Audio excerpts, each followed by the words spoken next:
Welcome, everybody. My name is Jean-François Rattel. I'm an assistant professor at the Graduate School of Public and International Affairs. Welcome to our panel on Ukraine, Russia versus Ukraine and NATO, assessing the Ukraine crisis.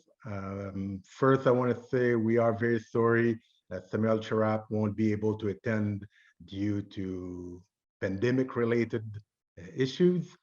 Like all of us, this period can be a bit challenging.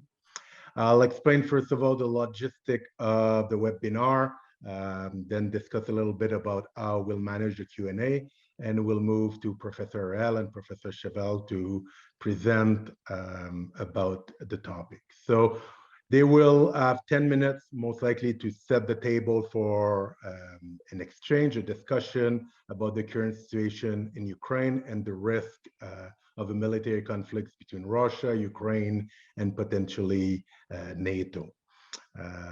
After the presentation, I will be engaging with the panelists with questions. You are welcome to submit questions in the Q&A function of the webinar. I will be monitoring the Q&A and pick questions for our panelists. At the beginning, I might ask some of my own questions, but feel free to start sending them as soon as you want. The Q&A will follow. It's online panel. It's not really different than the discussion, but I'll try to focus more on the question from the audience at that moment. There is no chat function available today for the webinar, so everything has to go through the Q&A. The Q&A is strictly for questions. If you have political views, political statements, great analysis, please submit them and post them on your Twitter and your TikTok. We'll be more than happy to read it online, but unfortunately, we will not be activating mics today. I'll be acting as the host and asking questions for you. So if you can use the Q&A function to be as precise as possible with a short question. It's better if you send a couple of questions than try to include everything in one single question. You're free to react to comments made by our panelists, but as I said, the most important thing is to focus on questions rather than statements. We will start with the presentation of Professor Oxana Shevel. She is an associate professor of political science at Tufts University, and her research focuses on Ukraine and the post-Soviet region. Her current research project examines the sources of citizenship policies in post-communist states and religious politics in Ukraine.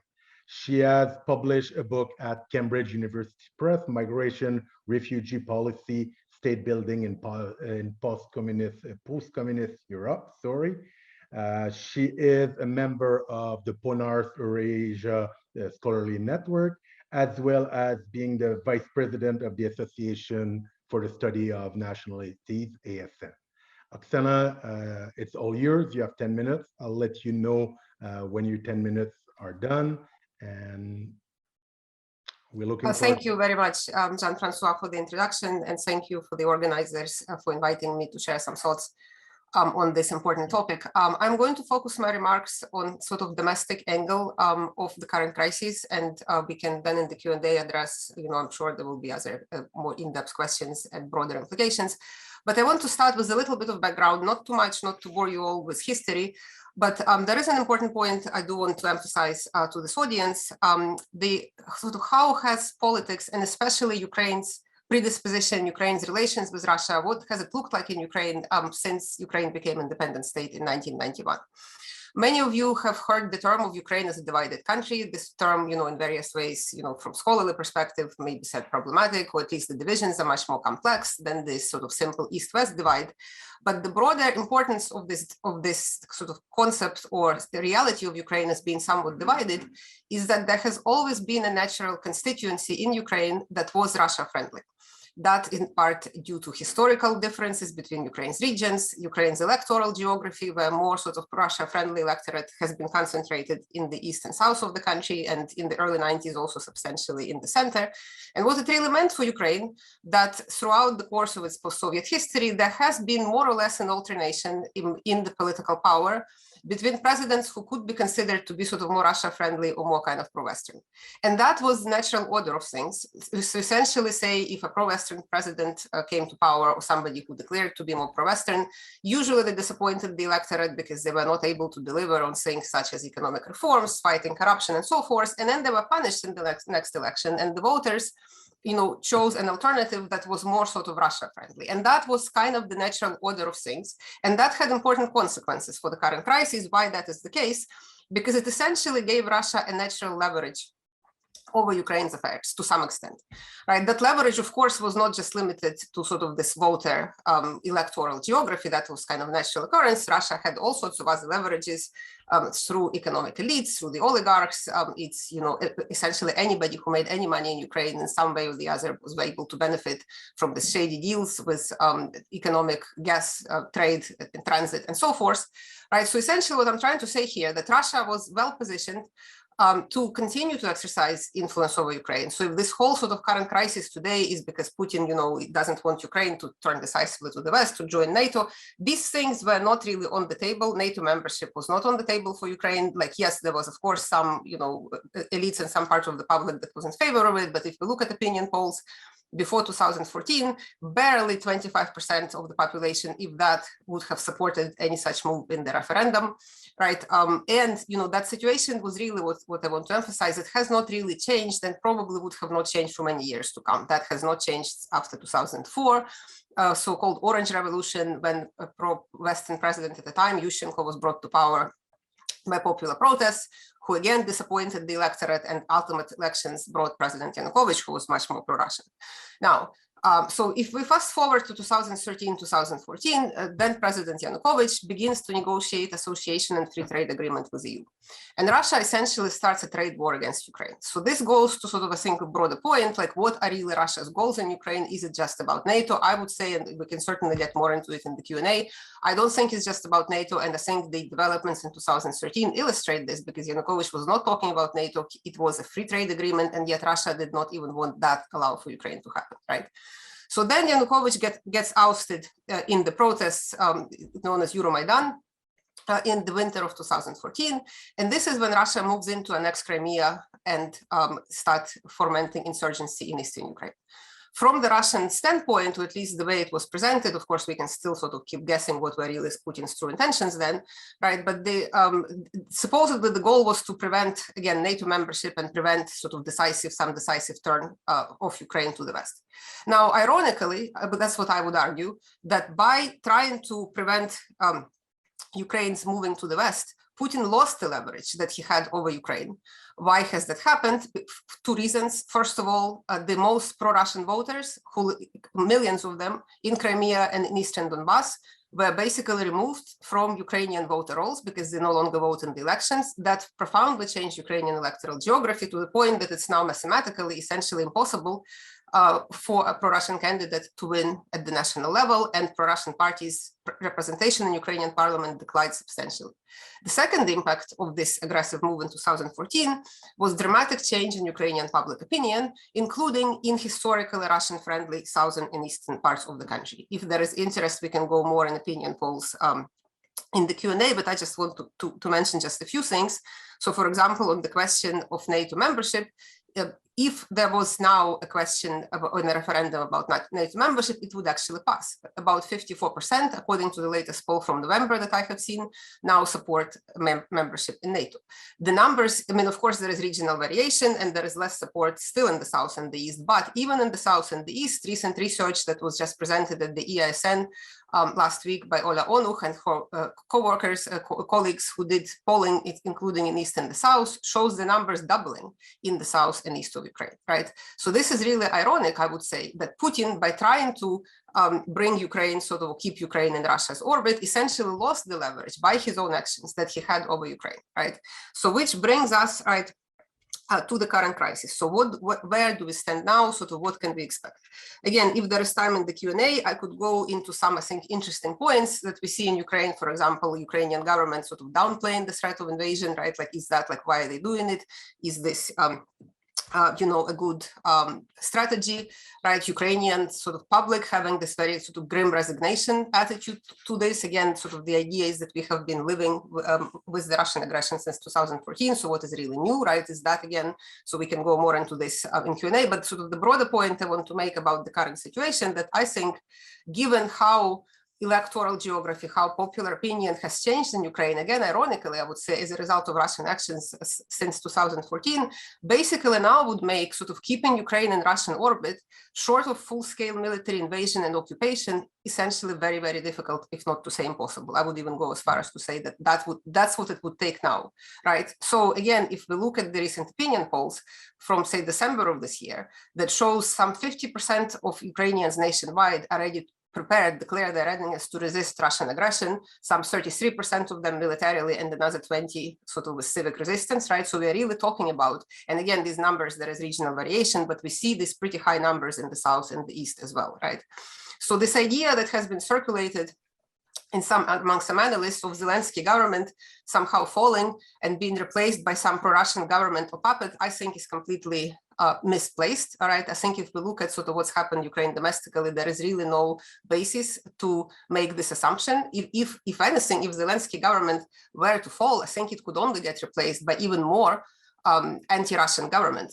So the idea of some sort of pro-Russian puppet government being installed, there is no political actor, institution, party in Ukraine or the public that would actually follow that supposed puppet. I think Russia would have a hard time finding a puppet, let alone installing the puppet and having that puppet sort of rule, be able to rule. So I think that's also important to keep in mind. Now, not to take too much time, I want to sort of put it a little bit again in a broader context. I think one of the mistakes, or an important mistake that both Russia and unfortunately some analysts in the West have made, is basically to underestimate, to disregard the importance of Ukrainian domestic politics and overestimate the importance of the West, in both sort of preceding events in Ukraine, such as Euromaidan and others, and in sort of US ability to kind of deliver, Ukraine to Russia. I think this is a really serious mistake. I think it misunderstands what has been really going on in Ukraine. And if Russia, in fact, took Ukrainian domestic politics more seriously, they would have realized, or should have realized, that Russia had a lot of leverage in Ukraine. That leverage would have been there.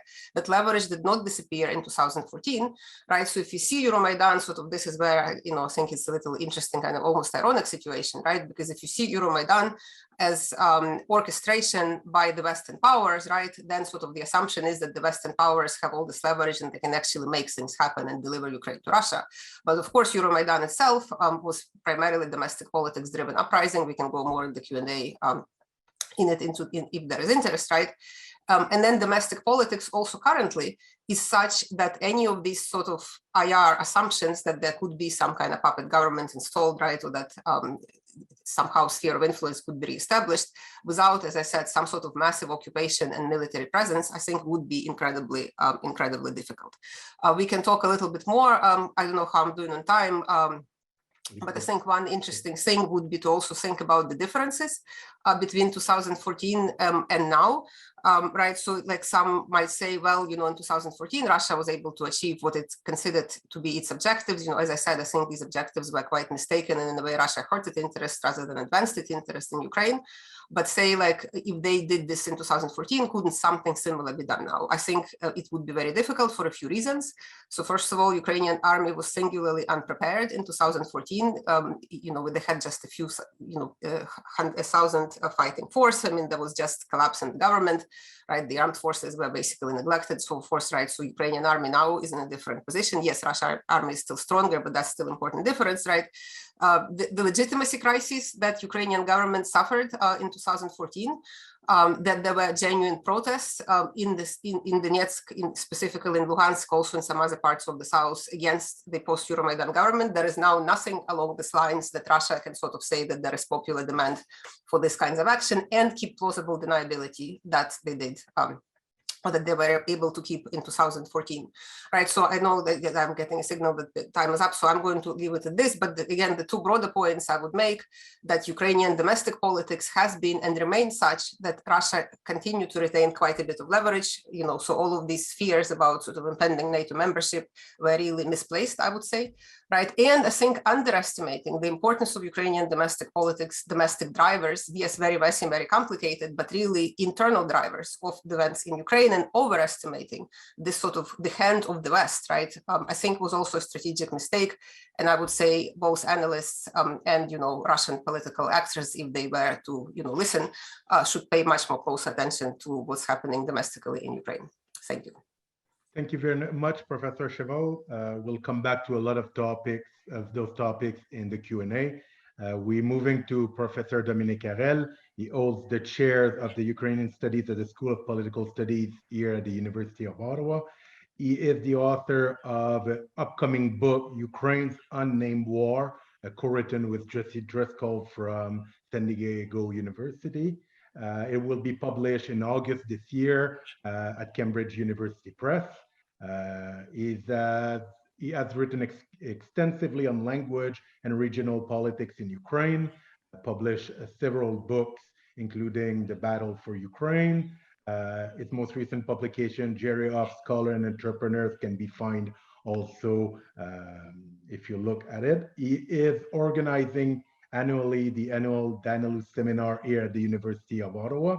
He is also the director of the association, the annual World Convention of the Association for the Study of Nationalities, ASN. Professor Harel, the floor is yours. We're looking forward for your thoughts and your analysis. Thank you, Jean-François. Merci.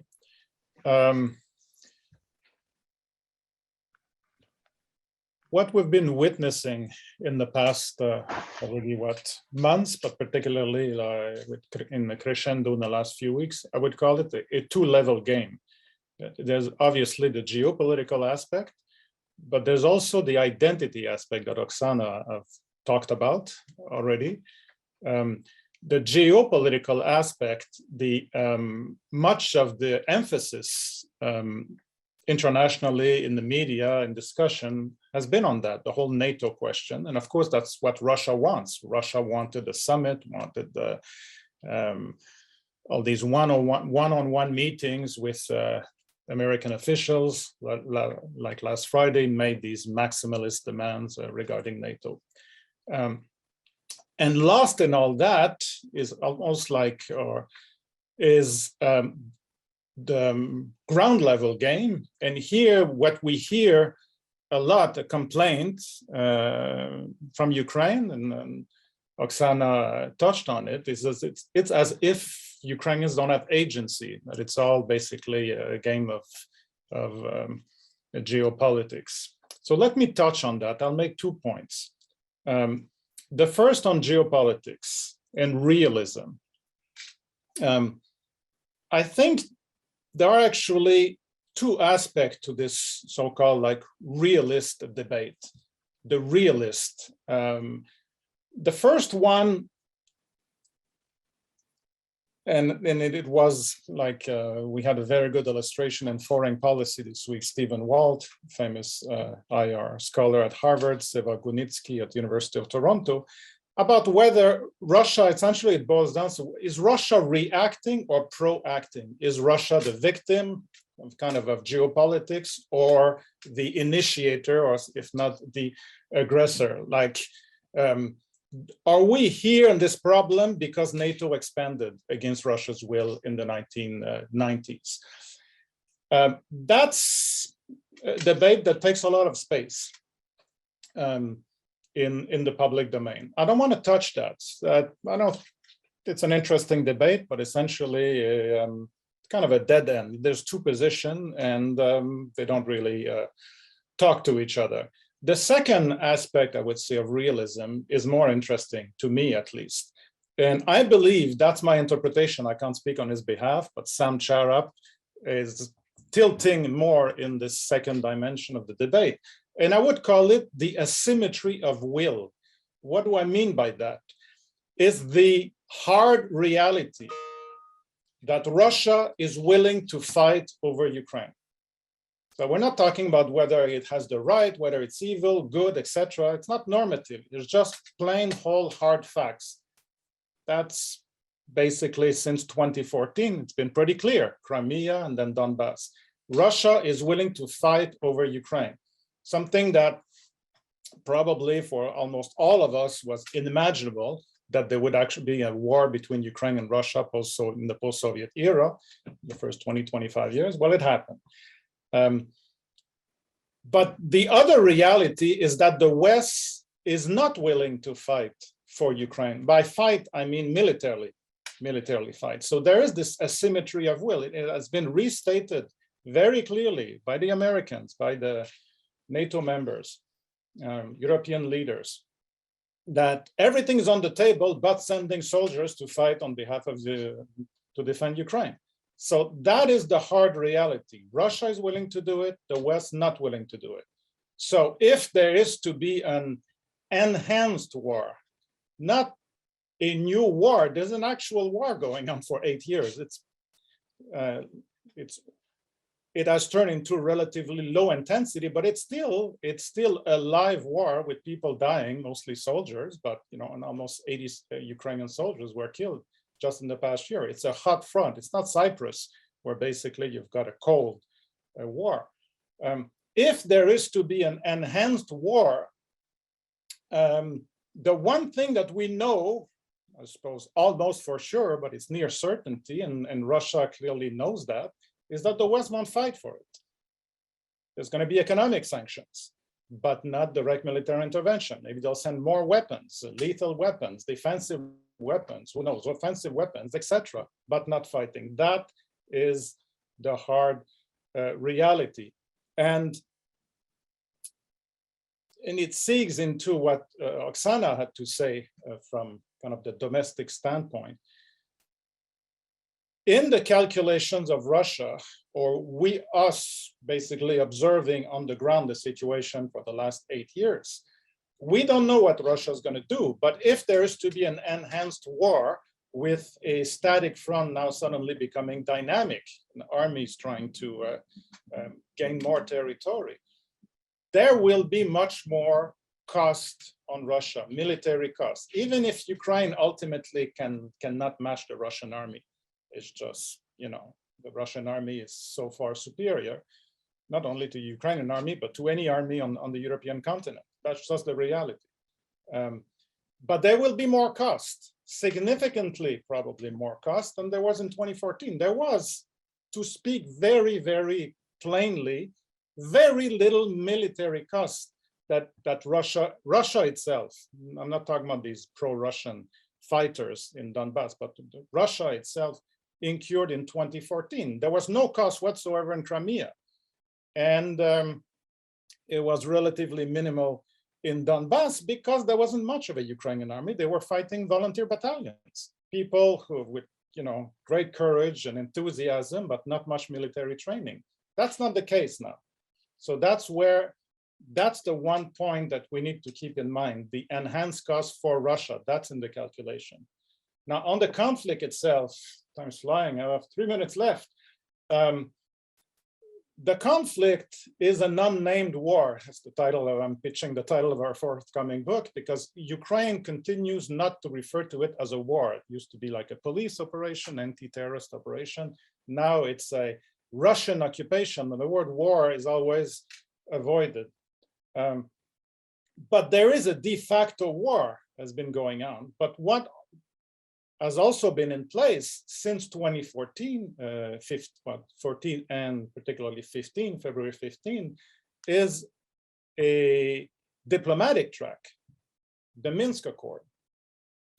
And the Minsk Accord, if you reduce it to its simplest expression or its core point, it's all about a political solution to the conflict.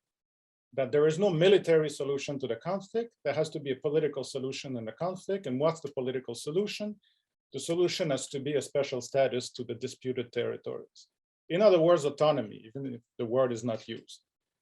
That's in the accords. Ukraine reluctantly, literally at the barrel, under the barrel of a gun, signed on it and continued to sign on it diplomatically, because that's what France, Germany, and then the United States and Britain, because the Minsk Accord became a resolution of the Security Council, and indirectly Canada being part of the coalition, They all signed off on it. It continues to work. Well, the diplomatic track has been stalled, but that is basically the only way forward diplomatically. Now, Ukraine diplomatically continues to agree, politically rejects it. That has been the other reality. That this notion of any kind of special status to the disputed territories is anathema almost to treason. It's a red line that you cannot cross.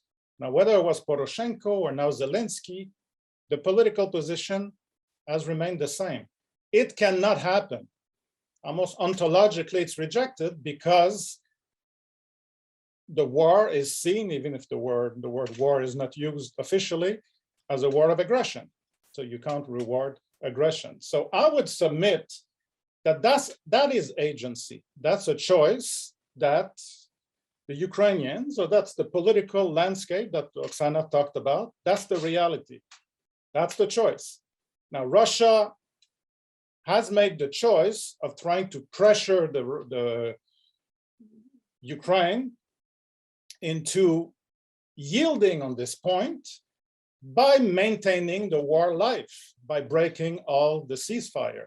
So the Minsk Accord is about, well, first there has to be a ceasefire, then a political solution, and then you get the borders. You get the borders back, in a sense, the securitization of the border. Well, there is no lasting ceasefire because it's in the interest of Russia to continue pressure Ukraine, kind of war of attrition into ceding politically. That hasn't worked. That has not worked for 8 years because Ukraine can take the cost. Now, we don't know what's going to happen, but we can certainly see that Russia is trying to increase considerably the pressure, not just at the geopolitical level, but domestically here in Ukraine, to try to make Ukraine yield. And it probably means by now, even though it seems to Oksana and most of us almost surreal, that somehow there would be a new government that would be in place in Ukraine, and to basically align with Russia's position. So we get the news reports about plans to overthrow the government and all that. The one thing we can say, well, that's in my co-author and I, if Jesse were to be here, could say it since we investigated quite a bit the situation that happened back then in 2014, is that back then Russia has no clue, basically, or very little knowledge about the players on the ground, even in Crimea. So what Oksana is saying about 2022, that also happened in 2014. A great degree of ignorance, really, of the field, even in Donbass. And that kind of runs counter this notion that it was all fabricated and, they were puppeteers directed by Moscow. That may have happened later on, 4, 5, 6 months into the conflict, but not initially. So if Russia didn't know back then, they may not actually have a very clear idea of the situation in 2022, also domestically. So maybe there are all these plans to try to overthrow the government, but don't count on their expertise to find the right people, if even that would even be possible in the current political situation. And I see that my time is up. I'll stop here. Thank you. Thank you very much, Professor Harel. We'll start the discussion as Dr. Sharap is not here today. I would like to ask the first question with regard to NATO and the United States, and maybe ask our two panelists, knowing that you've both described in different ways the importance of Ukraine as an actor in the crisis, and Ukraine having agency in the decision made with regard to Russia and with regard to NATO. What role can the United States or NATO play in order to enhance Ukraine agency, engage with them, and in a way deal with the geopolitical fallout of dealing with Ukraine and relationship with Ukraine? Dominic underlined very well that it's a two-level game between geopolitical and internal politics. As an external actors NATO, as mentioned by President Biden, every option on the table except a military intervention. What are those options, and are any of those options useful, valid, or could deliver a solution to a crisis that seemed much more acute than it was in 2014 with regard to the relationship with the West or the fear surrounding NATO expansion? And the question is for both of you. Okay, well, I can start, you go and first, it's yeah. actually because it also allows me to make a comment on something Dominique said about this sort of I think, as you put it, the asymmetry of will, right? I think this is a very good conceptual kind of way of thinking about it. And generally, I would agree, of course, that, you know, Russia has much higher stake and more willingness, right, to fight in Ukraine than does NATO. But I think I would actually question this a little bit. Like, do we really know what costs is Russia willing to sustain, right? This exactly as you said, in 2014, right, the costs were pretty minimal. And I think now, exactly because there won't be this plausible deniability, like if Russia actually tried to accomplish its objectives and not just like catch, like, you know, get a few more trenches or like another power plant or something along those lines, right? Like it would really have to engage militarily. And then the question becomes, right, like what costs, not just, you know, Ukrainian resistance, which would, you know, as you said, I agree, would obviously also be consequential for Russia, but what cost is NATO willing to impose, right? And I think this is the question that we are still sort of, you know, as we're looking at it now, one would say that there may not be sufficient unity within NATO, right? Of course, we know that sort of where US stands, where UK stands, may be quite different from where, say, Germany and France stand on what kind of action would necessitate what kind of response. Now, Jean-Francois, to your question, I think I would sort of take it almost a step further and sort of say, is there NATO speaking with one voice necessarily, right? Like, yes, it's supposed to in theory, but I think in practice, we see quite a lot of disagreements, you know, among NATO allies. And Russia, of course, I mean, it goes back to the Cold War. I mean, if we look at the Brezhnev period when there were sanctions imposed, you know, trade sanctions, like they were not uniform, right? Different Western countries sort of had different perceptions, and that continues to be, right?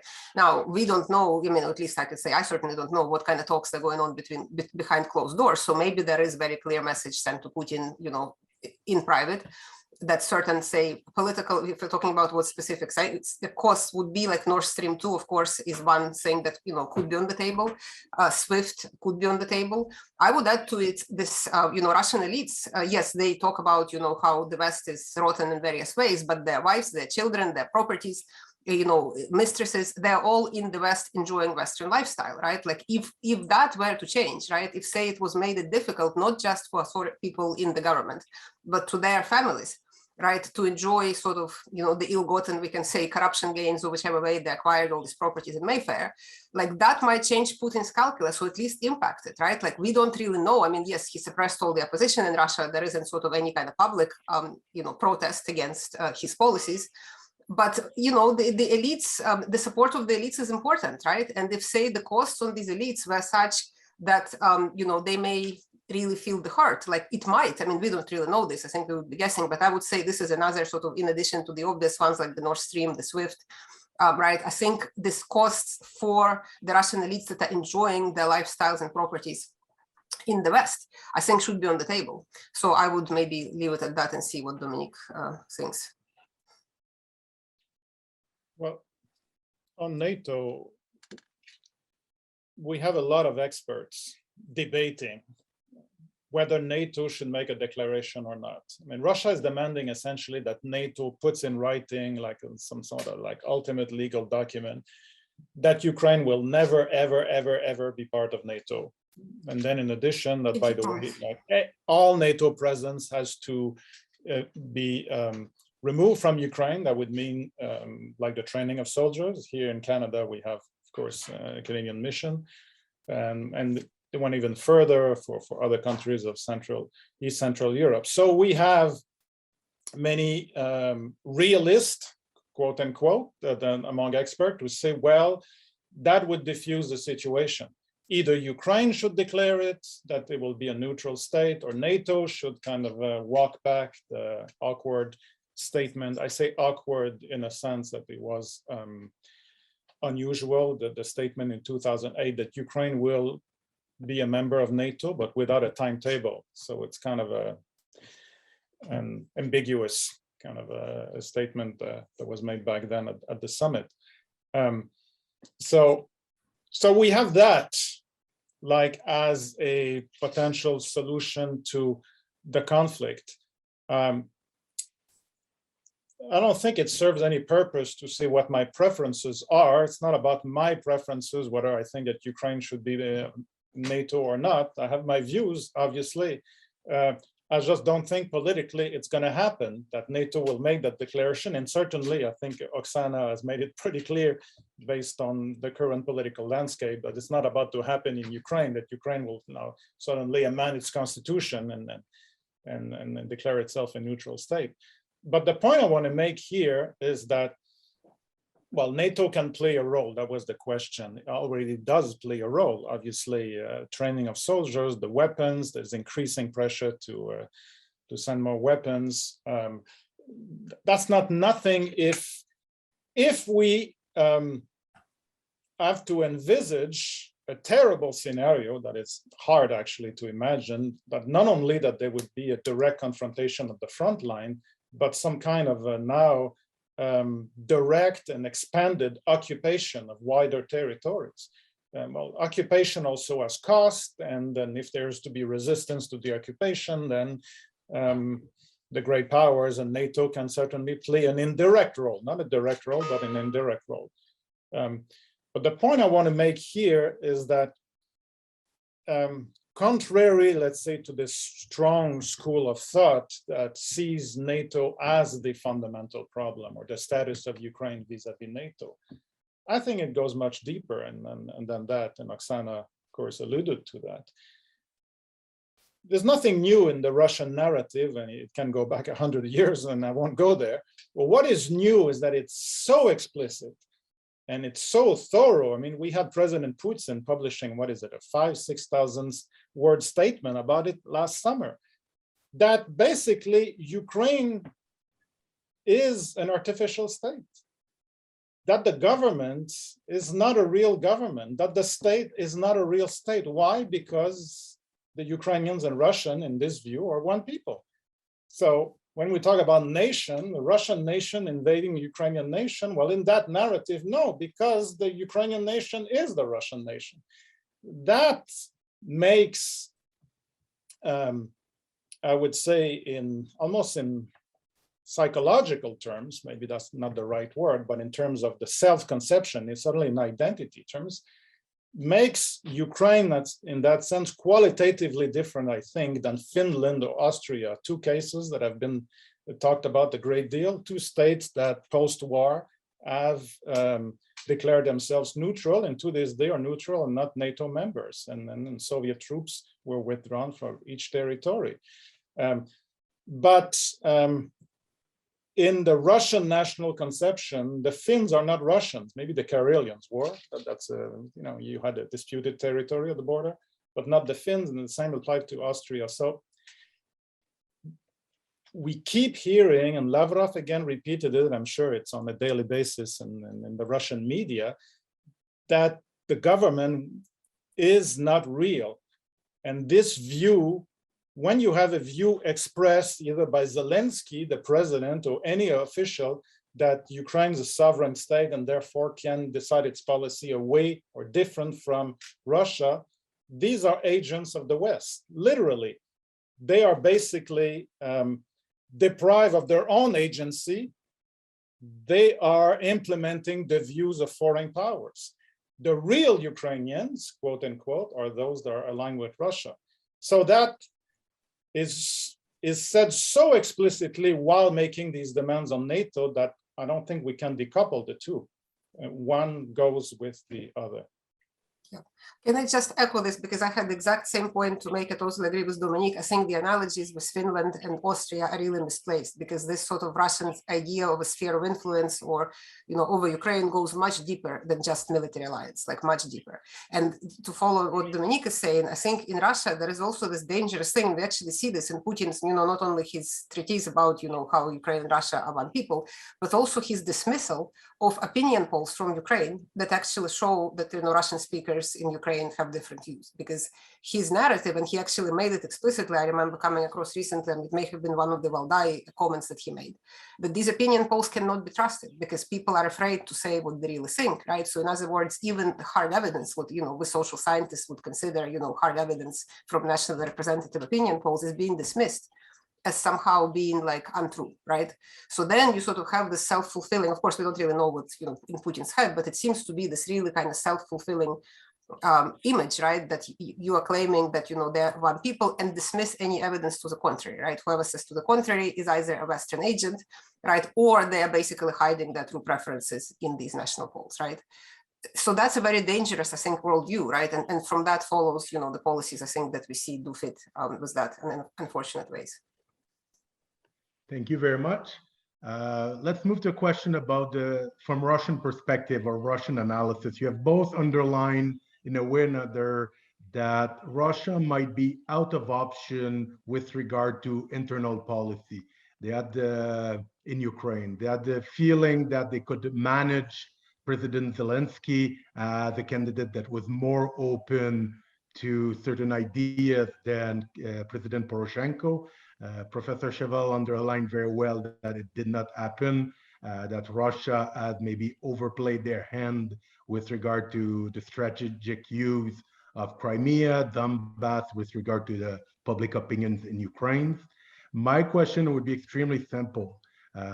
Is Russia out of option in internal policy in Ukraine? And are they facing a dead end to influence Ukraine at this point? Are we seeing the current crisis in 2021, 2022 as a game changer where suddenly Russia is realizing that there's less and less options, bringing us closer to a different type of operation, military-wise or politically wise, than we have seen in the past in 2014 or even in the spring of 2021? You want me to go first, Oksana? Okay. Well, I think what the Russian officials are making very, very clear in their own words, and that they don't want what they call the status quo anymore. So the status quo is the inexorable advance of NATO. Now, it's not about, well, that's my interpretation here. Will Ukraine join NATO? NATO has been pretty clear that Ukraine is certainly not about to join NATO. Blinken said last Friday when he was asked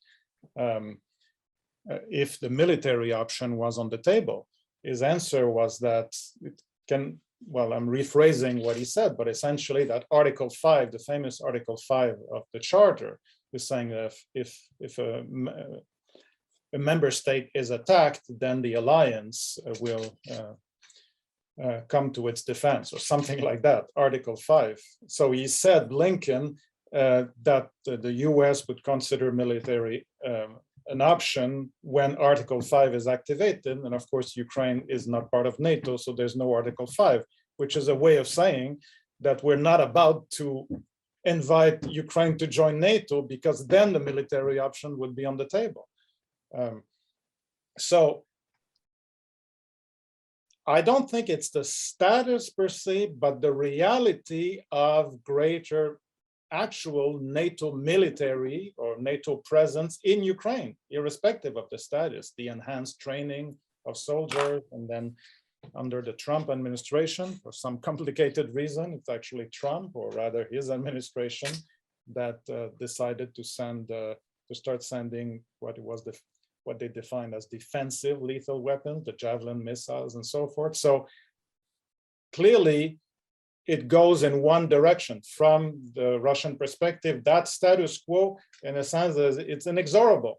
And then domestically, the realization that whether you have a president whose electoral base was mostly from central Western Ukraine, although his first mandate, he got quite a few votes also in central, in eastern and southern Ukraine. I'm talking about Poroshenko, but he was kind of associated with let's say, the Orange and Maidan constituency. And now whether you have a President Zelensky, who's actually a Russian speaker from Dnipropetrovsk, completely outside of politics.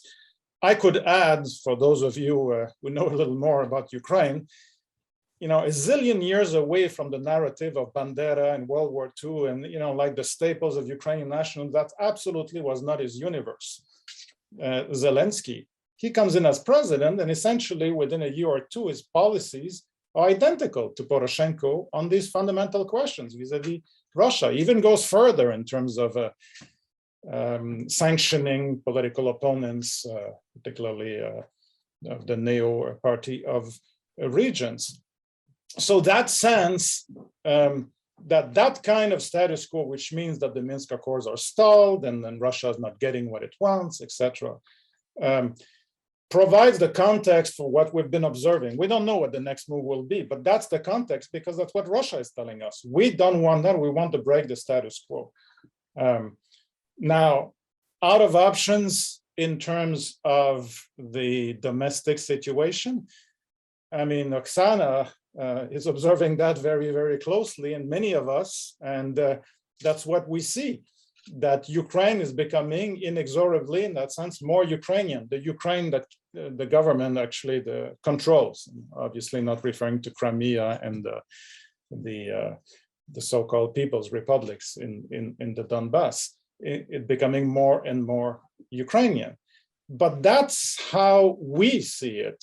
I'm not sure that's how Russia sees it, that Russia may still see a domestic, you force it militarily, and then you find people on the ground to basically do your bidding. That may still be the Russian perspective, even if it appears to us not exactly practical. That's the very dangerous part, I would say. Yeah, I'll just follow up on this because I agree. I think the situation is dangerous in these maximalist demands that Putin made, right? Like, I think it makes it more dangerous still, because how do you back off in good sort of and keep face, right? When you made these very maximalist demands that, as Dominic said, he's very unlikely to get, right? NATO is not going to give him some written guarantee that like that's never, ever, ever going to happen, right?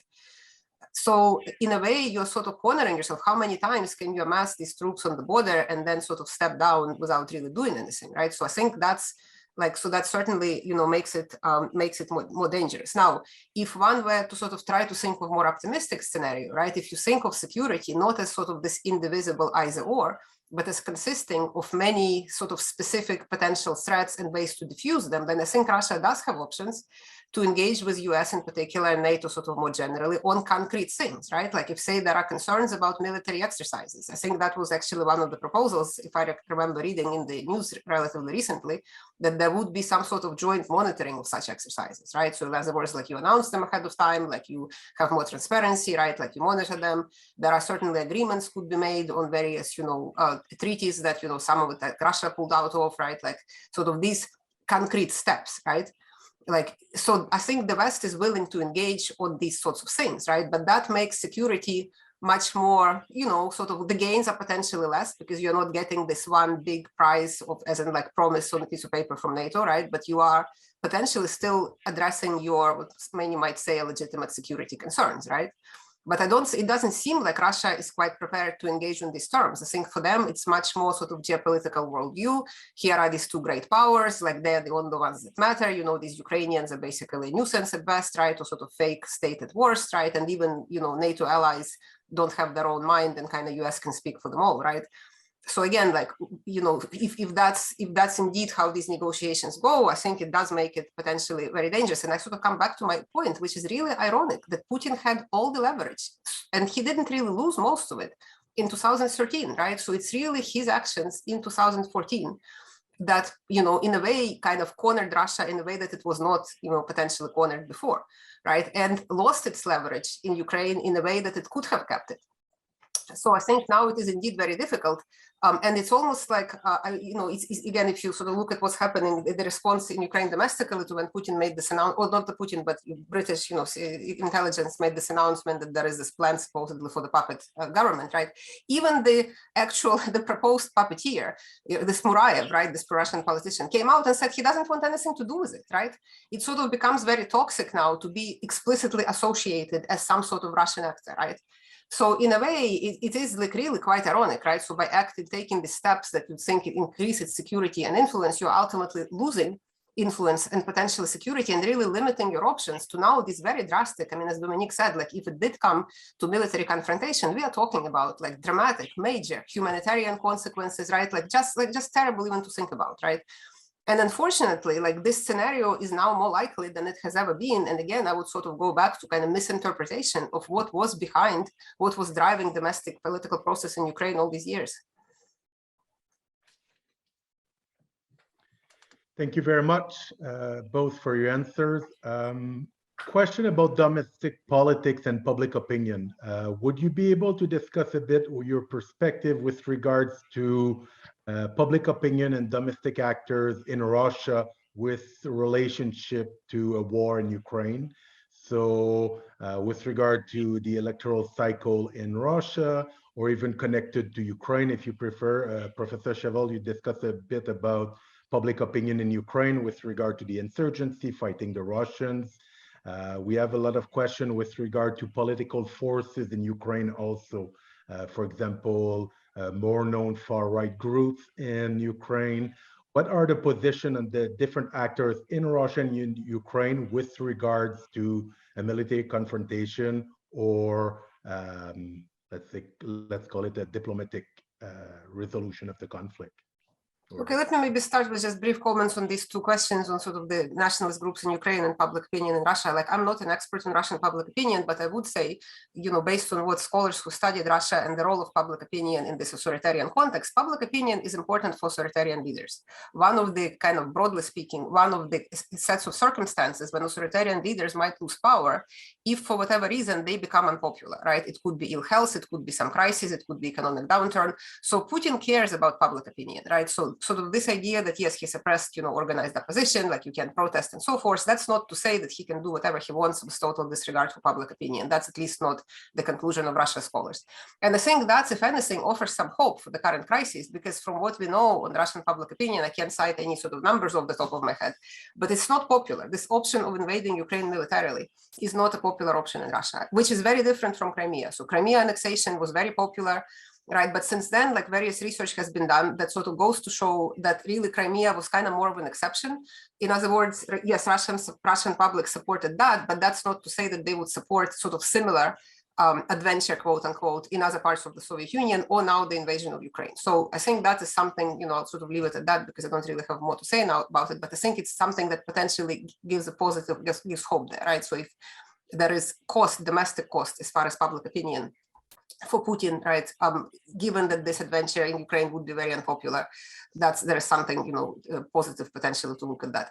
As far as the Ukrainian, you know, nationalist groups, I mean, this is, you know, it again, I don't, you know, I wouldn't say that much, but I think one thing to keep in mind that makes this whole scenario of some sort of pro-Russian puppet in Ukraine even less likely, right? Because the groups that oppose President Zelensky, I mean, Dominique is right. I mean, I agree with his assessment that Zelensky, since, you know, he got elected, did not really pursue any kind of pro-Russian policies that analysts would classify as pro-Russian. That is not to say that this is necessarily how he's perceived domestically. And I think supporters of former President Poroshenko and sort of more nationalist, you know, public and activists generally do consider him. I mean, you can see that in social media that he's really no different from, you know, pro-Russian people, that he's pro-Russian, he's selling Ukraine to the West, I mean, to Russia and so forth, right?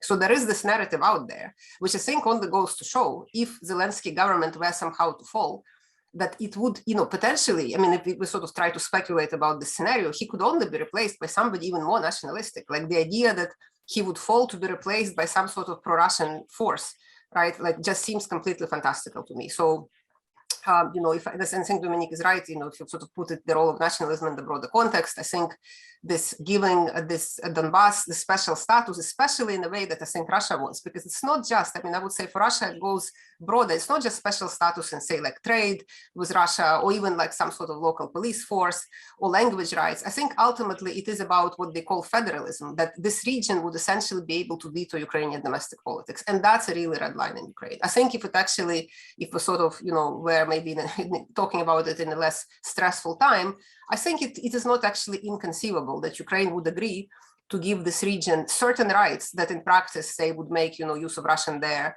easier, more prevalent, what have you, right? But it would not agree to this quote unquote federalization of the country, where essentially this region would have a veto power over national, foreign policy in particular, right?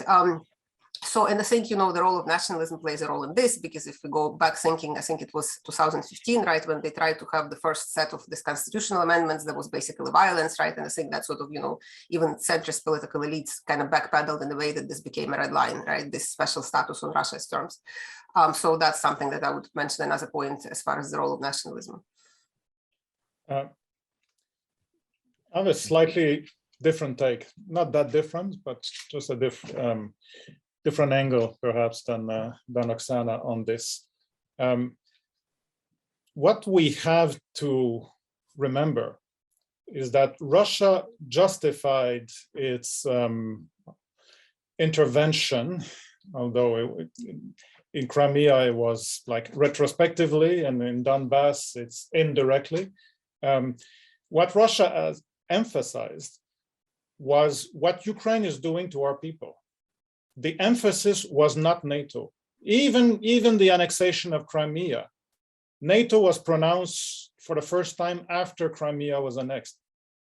So in the whole run to the so-called referendum, it was all about basically, literally, the genocide of Crimeans. You need to protect the Crimeans against the words that was used was the fascists in Ukraine, because of the violence in Maidan and so forth. So the emphasis is what the Ukrainian government is doing to our people. Who's the our people? It was defined vaguely as Nashi, or the Russians, or the Russian speakers. It became clear, it's certainly in Putin's mind, that anybody who prefers to speak Russian, particularly in the East, is supposed to be us, as part of Nashi, even if that person claims to be Ukrainian. So I think when we talk about potential scenarios, like dark scenarios ahead, if they are to be implemented, and in relation to public opinion, it all depends on what the scenarios will be.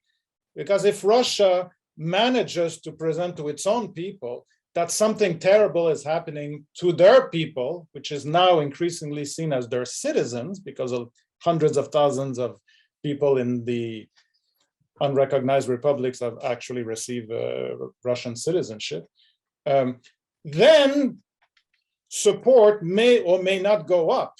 But that is the kind of the emotional nationalist element that is not quite there yet, since apparently, for those who are actually monitoring Russian media on a daily, if not hourly basis, Russia is still playing that down domestically. But of course, that could change in a hurry because of the hyper-centralization of the system. So in that sense, I would be not that sure that the public will not necessarily follow whatever is to happen down the road. But I would expect, again, that Russia, if, again, a dark scenario is to happen, puts the emphasis on the civilian population, allegedly being attacked by Ukrainian forces, and we know all the epithets. On the question of, just quickly on the question of federalism, just for the record, and it was actually a diplomatic victory, considering that Ukraine has such a weak end back in 2015, having been for the second time defeated on the battlefield by Russian forces. Any notions of federalism or even status of NATO and so forth, that's not in the accord.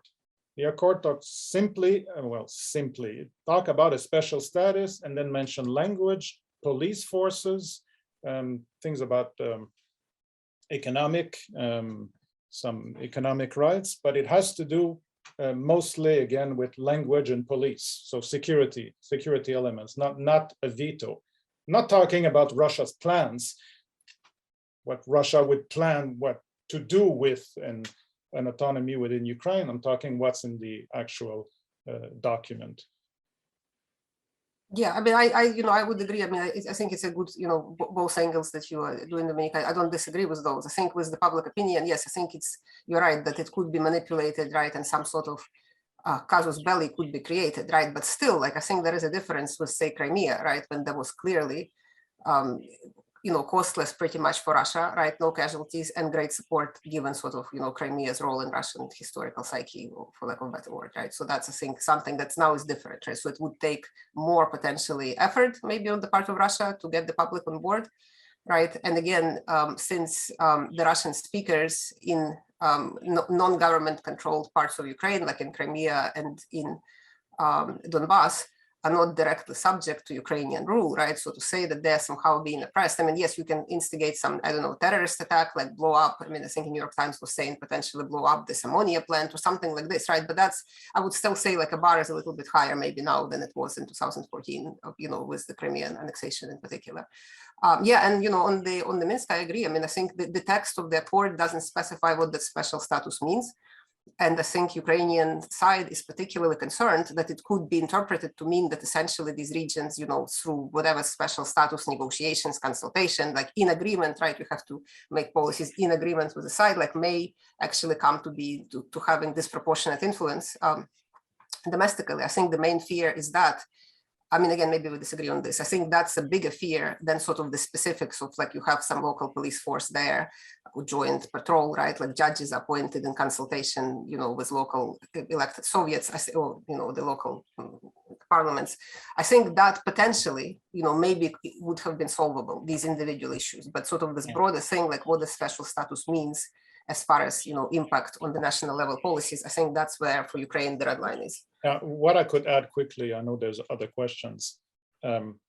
We know just by past experience from independence, basically from the 90s and definitely in the year 2000 up to Maidan with the Party of Regions, that the pro-Russian vector, political force, significant political force, significance to the point of being able to get the presidency or the prime ministership, to win elections, always came from Donbass. Whether it was the Communist Party initially and then the Party of Regions, always came from Donbass and from specifically the city of Donetsk. That's gone de facto for now. I mean, it's not part of the Ukrainian political landscape at the moment. I don't know about the future, but at the moment, which indeed makes it, certainly to us, would appear to be immensely more difficult for an attempt to somehow put a government that would be aligned with Moscow without Donbass, because Donbass is not there right now. Well, let's say the industrial heart of Donbass, particularly the city of Donetsk, of course, territorially half of Donbass is still under Ukraine. That would be very, very hard because, again, it's Donbass that had the capacity to basically rally the Russophones, the Russian speakers of Eastern Ukraine. Without Donbass, well, we've seen in the last 8 years, basically the Neo Party of Regions, first, they can never get together. The fellow that you mentioned and that's been in the news, Murayev, actually heads a kind of a small party, a breakaway party. I mean, they're constantly breaking up.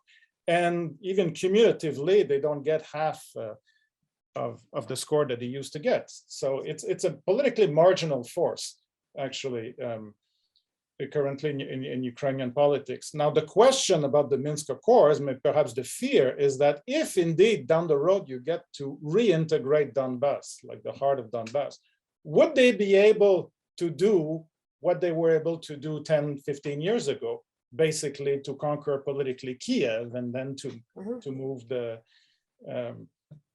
country strategically? I have my serious doubts about that, but that's maybe the deepest fear politically, that it could happen. But again, we're far from being there. Thank you very much. I know both of you are not military experts or looking most likely at the military side of the buildup. We get a couple of questions with regards to what Dominic calls dark scenarios, but possible military options for Russia.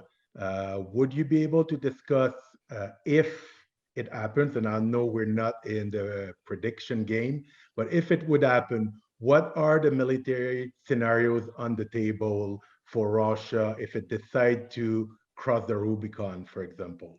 Are we talking about a full-fledged military operation with holding territories in the east? Are we talking about a quick military raid like we have seen in Georgia in 2008, motivated by something that would happen in the Donbass? Are we talking about electronic warfare, hybrid scenarios, as we have seen more recently, whether for Crimea, for example, or in other regions in the world, with the support of Russia?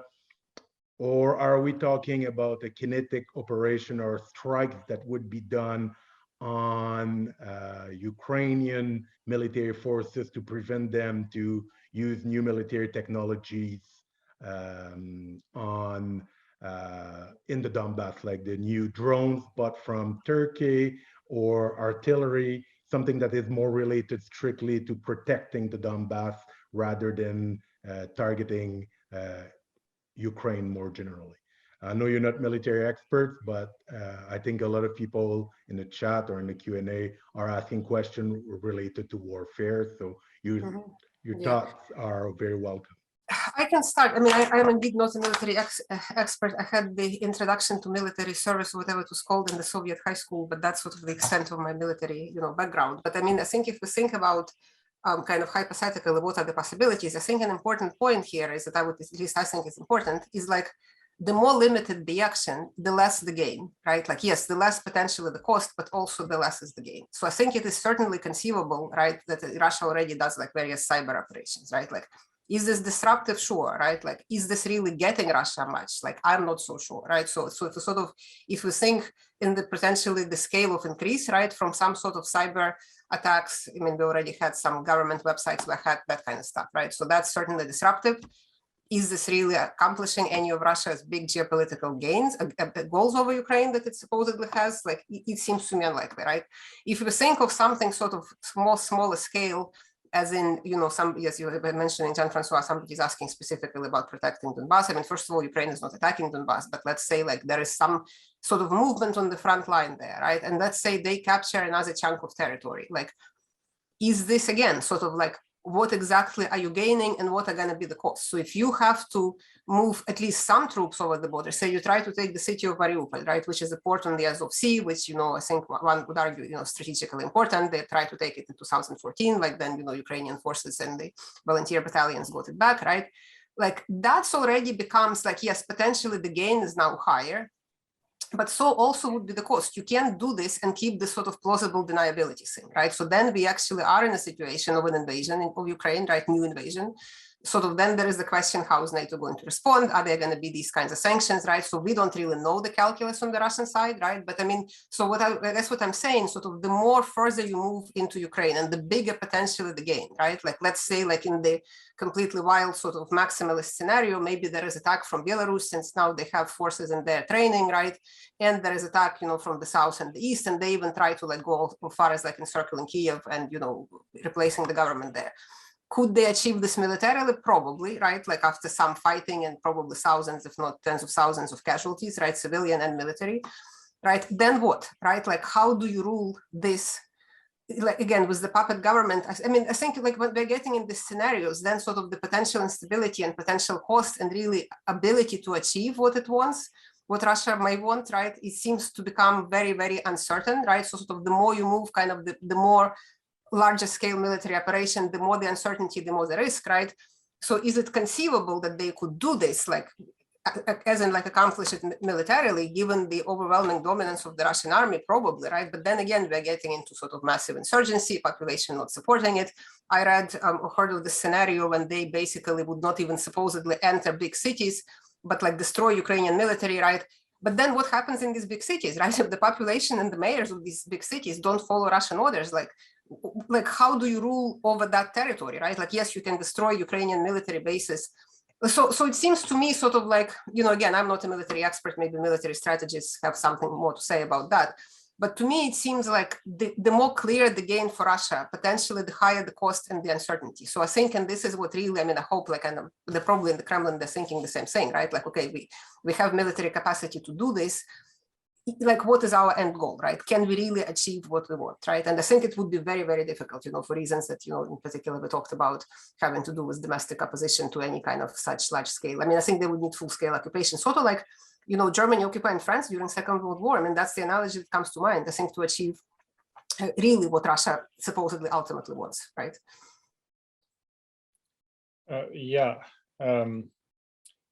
To be fair to the audience, since Sam is not here, Sam Charap would have been, of course, the person to answer, and maybe we'll try to, once he finishes, well, once the pandemic-related issues are resolved down the road in a couple of weeks, we should have him over at the chair on Zoom and pepper him with questions.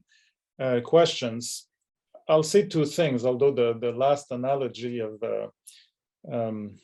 Oksana has been worrying me a great deal, because now you brought up the case of France and during World War II. And of course, ultimately you had resistance, but first of all, you had collaboration. So, and I was asked that question actually by a close friend of mine. Are you guys, or in government, are they basically thinking about the Pétain model? That Pétain meaning that someone in Ukraine, in the name of saving Ukraine, will rise and then try to come to an agreement with Russia, but in the context of great violence, of course, in the context of occupation for World War II. So I certainly don't want to make that analogy directly. I can't imagine that would be the scenario in Ukraine. But what I can, in terms of dark scenarios, envisage, strictly on military grounds, Sam last week was in print saying, you know, all the discussion about sending weapons, whether it's from Britain, whether it's from Canada, the United States, etc., it won't make a difference if Russia really decides to attack. So he laid it out. So I can't say more than that. These are military experts. But the question is not just the firepower and then the ability to incur cost. It's what's the political objective. I mean, Georgia 2008, you had the context here of the central government in Georgia making, you know, a move, let's say, on not Ajaria, but Ossetia, like South Ossetia. So that was the immediate context. In Crimea, the immediate context, of course, is Maidan and the collapse of the Yanukovych government. So something dramatic happens, and then Russia comes in. Now, nothing dramatic is happening right now. And of course, all potentially claims can be made that something dramatic happened, that there was an attack, a terrorist attack, a chemical attack. We've been hearing that, right? But factually, there's nothing happening. That's the status quo. It's a violent status quo. It's a low intensity warfare, but it's the status quo. But in terms of military scenarios, if the plan is to incur sufficient losses or expand territory on the Ukrainian army, or expand territories in Donbass, for instance, by taking Mariupol, which is the big prize, would be the big prize in Ukraine. Would that alone be sufficient to completely destabilize the Ukrainian government? That alone. We don't know. It could go either way. Oksana said, well, it's going to be rallying the flag to the finish. Or could it lead to we need to accommodate, we can't incur that many costs? We don't know. That's the dark scenario. So in that, again, very, very dark scenario, could there be now like a reshuffling of domestic politics in Ukraine? Or that may or may not be one possible scenario that Russia is contemplating. Not full-scale occupation, but just enough to throw the system down, so to speak. That's the only. Yeah, no, I agree with this. I think like this exactly sort of like, I think the uncertainty increases the more sort of massive the potential Russian action becomes, right? Because if, say, there is this, to go with the Mariupol example we've been using, right? Then the question becomes, okay, like what is the West going to do, if anything, right? Like, is this count as large-scale invasion. Like, yeah, to retake Mariupol, you have to use some military force. You can't just sort of like have, I don't know, some kind of proxy, plausible deniability thing, right? Would it destabilize the government? Sure, it would destabilize the government, but to what end, right? Like, what would be sort of the calculus there, that the Russians would say, okay, NATO, now give us a piece of paper and we're going to leave Mariupol? Are they going to say we're going to stay in Mariupol anyway, but we're not going to go any further, right? Like, it's all sort of like, I mean, I think you are right that we don't really know, but I mean, I guess the way I'm thinking about it, that the clearer the gain, the more the cost and the more the uncertainty. And therefore, I think it puts a little bit of brakes kind of, on the person who would want to make the first move. And it certainly would have to be Russia, because Ukraine is not going to attack. And I think this scenarios that Ukraine is somehow going to attack Donbass or bring like military, chemical weapons there, I think that's completely fantastic. I don't think anybody's in Ukraine is suicidal to do this, right? Like, yes, they can try to pretend that Ukrainians did it, but like that's, I think would also be actually not that easy to sell. But in general, I agree with Dominique's. I think that we don't really know the destabilizing effect that would have, but I would say that it's in no means certain, if this indeed was the Russian calculus, that it would produce destabilizing effect that would be favorable to them. So I would just leave it at that. Perfect, thank you very much. I'll start taking a couple direct questions from the Q&A. They are about different topics, so feel free to let us know what you want to answer or which one of you want to answer.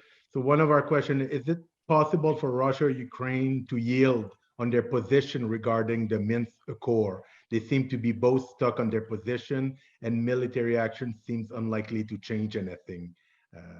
Any comments, any views on the Minsk Accord, or how we could approach that in the current situation compared to previous negotiation that happened? Dominic, you talked a bit about it, but I think that's where the French could come in, actually. France, not the French as in French Canada, but the French as in the country of France, which is a member of the Security Council, but also one of the two parties to the Minsk Accord. It's been France and Germany, but kind of France has had more or less the second role in politically because of the strong personality and leadership of Chancellor Merkel, who, of course, we know is no longer there. And Germany has been under political fire of late for its indecision. So if there is to be a renewed attempt at a diplomatic solution, I would say it has to come from France, not the United States. The French, like the Germans, being in Europe, on the continent, have more at stake, actually, and not just economically, but definitely economically, in the conflict than the Americans have. Now, what form could it take? It is very hard to swallow, certainly for many people, but a diplomatic solution has to include a recognition that there was a political problem to begin with, that Donbass is not Crimea, in a sense. I don't really have time to elaborate on that, but here the political solution, or the recognition that there was a political problem, takes the form now of a ill-defined, it's almost like just the footnotes in the accord, special status. And that could be certainly negotiated and expanded considerably about what it could possibly mean. But again, that's a huge minefield politically in Ukraine, any kind of special status, because essentially the war is a war of aggression, end of the story. Which means that Ukraine has been willing, that's a political choice, to incur the cost almost indefinitely. It's like an indefinite war, because the war will end only when Russia will withdraw, which may happen, 25 years down the road, who knows? But we know protracted conflicts can be very, very long. I'll just add a little bit to what Dominique said. I agree with everything he said. I think what basically was there are many challenges around Minsk Accord that Dominique talked about, but I think sort of the more tense and aggressive the relations are between Ukraine and Russia, I think the harder it is, to talk about sort of compromises over Minsk. So in a way, like, could something potentially be done? Like, could some agreements be reached? I would say in a normal, quote unquote, political climate, maybe after protracted negotiations, but I think sort of in this environment, when essentially, most in Ukraine believe that Russia, wants to, attack or otherwise, deny Ukraine's sovereignty and so forth, I think any kind of negotiations on this, difficult and not advantageous to Ukraine ultimately document become very difficult. If I could just show, do I have the screen share capacity on the? I just wanted to show very quickly one slide, which is actually recent. I'm not sure you do have the. Okay, let's see. You should, do you see this? Do you all see this? Yes. Okay. Do. So this is a recent opinion poll, which I think from like earlier this month. It's in Ukrainian, but I'm going to say very quickly what it's about, specifically about Minsk Accord, right? So the public is asked what Ukraine should do as far as fulfilling Minsk Accord. And you see the orange, right? The most popular opinion, which actually has increased since 2017 in this slide, is that to renegotiate and to find sort of to reach an agreement on new terms. And the green, which also has increased, which is that Ukraine should leave the Minsk Accord and make basically decisions on its own, right? And on the blue option is the one that says Ukraine should fully implement all conditions in the Minsk Accord, right? So that's 12% at the moment. So I think that goes to show, I'm going to stop the screen share, that goes to show that I think, Minsk Accord, as Dominique said, originally was not particularly perceived in Ukraine as a document to its advantage, right? And I think Dominique is right, that sort of keeping, if we think of three possibilities, right, like one kind of keeping the status quo, and another one would be to sign the accord on the terms that are perceived that what Russia wants, like certainly sort of keeping the current status quo and the slow conflicts, right? Yes, it's costly, but at least like it's not the worst scenario, right? So I think that's something, something to keep in mind as well, that the current basically broader environment of crises and sort of this aggressive Russian intentions and actions is not conducive towards, Ukraine agreeing, moving forward and doing some, difficult compromises on this Minsk Accord. Thank you very much, both of you. I'll try to take as many questions as I can before ending, since we have less than 10 minutes left. One of the questions, you mentioned that Russia raised the stakes in the conflict that makes the situation less predictable and risky. Do you see any reasonable options for Russia to back down? Should the West stay firm in its support of Ukraine and wouldn't give in to Russia's demands? Any reasonable option, right? Well, I think one thing that Russia can do, and it's always has done before, sort of to twist reality in such a way that it interprets it in different terms, right? Like one way to look at it would be to say that, I think I mentioned it before, that given the maximalist demands that Russia has made that it's not getting, I think it makes it difficult to sort of back down in good faith, right? But at the same time, you can potentially weave in some narrative that would say that, Russia still gains something, right? Like, first of all, they have denied all along that they have any intention to invade, that this was all just military exercise, right? Then you can, sort of say that, Putin got some high level meetings and so forth, right? So, and that's, already a gain that Russia is taken more seriously, so on and so forth, that, so I guess what I'm trying to say, I don't really have a good answer to this, but I think if you look at it sort of as an outsider, we can say, social scientists, like some just sort of reasonable, realistic person, I think it makes it difficult given the maximalist demands that were put forth to, sort of back down in good faith. But given the, the capacity that Russia has done before to kind of call black white and white black and have all this, talk shows and media that can peddle certain narrative, I think a narrative could be constructed to present Russia as having achieved quite a lot out of this confrontation already, right? Would they do this? I don't know. But I think it is not impossible to, again, kind of twist the facts and massage them a certain way and create a certain perception, emphasizing the fact that, say, there was never intention to attack, right? It was all just military training. And, now Russia is taken more seriously by the West, and we have, and then potentially, again, I think the West is still willing to offer some agreements. So if Russia concessions on sort of the specific things, like potentially the training, right? The military instructors and things like that, right? So they could still gain some more if they wanted to, I think. So I'll leave it at that. I probably had that view in December, and I don't think I have it anymore. So I'm quite pessimistic, actually. because of course, Russia being a hyper-centralized system essentially dominated all of TV now, and I think crushed political opposition. They can impose domestically any kind of narrative that they want. That's not what's the issue. But it's just hard to imagine, with everything that has been said explicitly, that they will be satisfied with the variation of the status, what they consider the status quo. Now, whether it's at the NATO geopolitical level or ground level with Ukraine. That's the worrying part, that we see signals, we don't know what exactly, that something bad is about to happen. And so I just don't see any kind of face-saving measure here.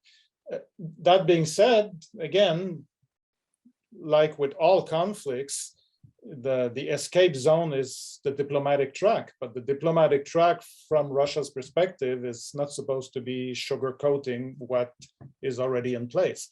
So if Minsk has to be replaced, it's replaced by what exactly? We don't know, but Russia has always also indicated many times that they don't want the talks to go on and on and on. From their perspective, it's been going on for 8 years. And that's what they're saying. And that's what they keep repeating. And that's why many of us are getting worried that indeed, if the solution then is force, and obviously you've got to be worried, because then people will die somehow. I just want to add one point to this. I agree. I mean, I try to sort of like say, because the question was hypothetically, could they? Like, I think hypothetically they maybe could, but I agree with Dominique that that's not particularly likely. I just, try to sort of put more potentially hypothetically, optimistic spin and things. But one thing that I want to mention that we haven't really talked about today, there has been talk in Russia.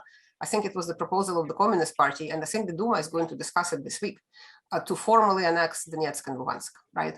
That, I mean, we don't really have time to get into it, and I kind of haven't thought through it myself, but I'm not so sure. I mean, first of all, like if we're talking about some kind of like what Russia would achieve that would be different, I mean, that could be one thing, right? That they could like say, okay, this Minsk Accord is dead, Ukraine has not implemented it, Russian speakers are in danger, we are going to protect them, annex and so forth. Is this really accomplishing that much, right? Like in a way, I mean, I would even go as far as sort of saying, at least to think about it, that for Ukraine, it might be kind of blessing in disguise, because there are forces in Ukraine that this is not a position that Ukrainian political class likes to say publicly, because it's very, very controversial. But this argument that Ukraine would be actually better off without this Donbass, which is like economic rust zone, right? Like, economic burden, also politically, obviously, we see now after all these years of conflict, not only it was more pro-Russian to begin with, now it's even more the areas that were under Russian separatist control are much more sort of, we can say, pro-Russian, anti-Ukrainian, the opinions and government controlled Donbass. So if Ukraine could somehow sort of quote unquote shed that burden, I mean, I don't want to say too much about it because I haven't really thought through it, and I'm not even sure that that's necessarily, going to be but I guess that this is another scenario, since we talked about what could Russia do, so forth. I think this is something to keep an eye on, because that's something that has been put forth as a proposal, and I think Russian Duma is going to be discussing it. Would they go for it? I think it's a risky, in various ways, and uncertain prospects decision, but that's maybe another thing to watch in the coming weeks. Thank you very much. You can go, Dominic. We have 2 minutes, so. No, you can ask a last question. We have 2 minutes. Okay, I would ask one last question to each of you. We get in the chat, in the light of Russia's recent successful handling of Belarus and Kazakhstan, what makes you believe that they will get it wrong in Ukraine? So more generally about the regional politics, Oksana, you have already answered part of it in your question in your talk, but feel free to add details. Question for Dominic. You discuss about, and I'll go back to the question, you discuss about the Finland model and Austria that are not parallels. Would the history of decolonization be a valid comparison of Putin narratives about Ukraine? Or in other words, what other parallel or model can we think about Ukraine if we cannot apply the Finland/Austria model of neutralization? Okay, and I've got 1 minute to answer that. 45 seconds would be better. 45 seconds. Very quickly, on Belarus, Kazakhstan, very quickly. What Russia clearly wants, and that's based also on the track record, not just of the last several months, but of the last several years, even goes back to the Soviet Union, is to have a government in place that asks Russia for help and then becomes completely dependent. That's what happened in Belarus, and that's what happened in Kazakhstan the last few weeks. We don't know very clearly what happened in Kazakhstan, but that part we know. There was a demand, and so Russia wants ideally a situation when a government, any government in Kiev, would make that kind of request. And we've explained here that it's hard to imagine how that's going to happen in Ukraine. So that is the distinction. On decolonization, of course, that's a powerful model, but that kind of puts us away from the immediate discussion on geopolitics. It's more like the longue durée of Russian-Ukrainian relation. It's a very powerful model, there's no question, and very influential one in Ukraine itself. And we're out of time. Yeah, I don't really have much to add. I think Dominic answered the first question. I think Russia already got it wrong in Ukraine, right? It's very different from Belarus and Kazakhstan, as in like there isn't sort of legitimate or semi-legitimate pro-Russian government asking, you know, to do things, right? And if we look at, again, 2014, 2013, Russia wasn't able to achieve, right, what it say successfully, we can say Lukashenko achieved in Belarus. So I think that the thing we talked about, kind of the importance of domestic politics and how Russia misread it in Ukraine time and again is important. Yeah, just in 10 seconds. If Russia, again, explicitly puts in Lavrov and all the others as saying, basically, you're not real. The Ukraine government is not real. The Ukrainian state is not real. In other words, you don't have the right to self-determination. Well, that's certainly from a decolonization perspective, that's a, I can understand the angle here coming from Ukraine. That's, yes, this is how we need to approach Russian-Ukrainian history. Well, thank you very much. Full note. Both of you. It was a very interesting discussion. I think we touched a lot of topics. I want to personally thank both of you. Thanks the audience. We had a very fruitful debate and very interesting questions. The recording of the events will be available on the website. And with that said, have a very nice day. And if you need any additional information, I'm sure that the panelists will be happy to answer your emails or discussion in the future, since we cannot meet in person. Thank you very much. Thank you, Jean-Francois. Thanks, Dominique. It was fun. Thank you, Oksana, Rita. Thank you all for questions. Anna.